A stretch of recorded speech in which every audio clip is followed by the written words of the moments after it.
சில சமையல் குறிப்புகள் இன்றைக்கி நான் சொல்ல போகிறேன். போலிக்கு பூரணம் கிளறும்போது ஒரு 4 ஸ்பூன் நெய் விட்டு கிளறினா சுவையும் மனமும் தூக்கலாக இருக்கும்.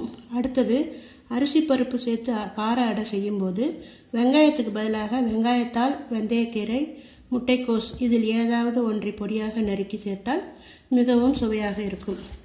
அடுத்து ஒரு 20 கிராம் ஏலக்காயை தோல் நீக்கி விதைகளை ஒரு 2 ஸ்பூன் ஜீனி சேர்த்து மிக்சி ஜாரில் போட்டு நல்லா பொடியாக்கி வைத்துக்கொண்டு தேவைப்படும் போது பயன்படுத்தி கொள்ளலாம். மீதமான ஏலக்காய் தோலை தூக்கி எறியாமல் வாணலியில் சூடாக்கி 5 நிமிடங்கள் தீயை அணைத்துவிட்டு இந்த ஏலக்காய் தோலை போட்டு ஒரு பிரட்டினால் கிறிஸ்பாகிவிடும். இதனை அரைத்து பொடியாக்கி கொண்டு டீ தயாரிக்கும் போது சேர்த்து பயன்படுத்தலாம். இது ஏலக்காய் விதையை ஜீனி போட்டு அரைச்சி பவுட்ரு பண்ணி ஒரு பாக்ஸில் போட்டு வச்சுருக்கேன். இது ஏலக்காய் தோல், அதை நல்லா பவுட்ராக்கி இதில் ஒரு பாக்கெட்டில் போட்டு வச்சுருக்கேன்.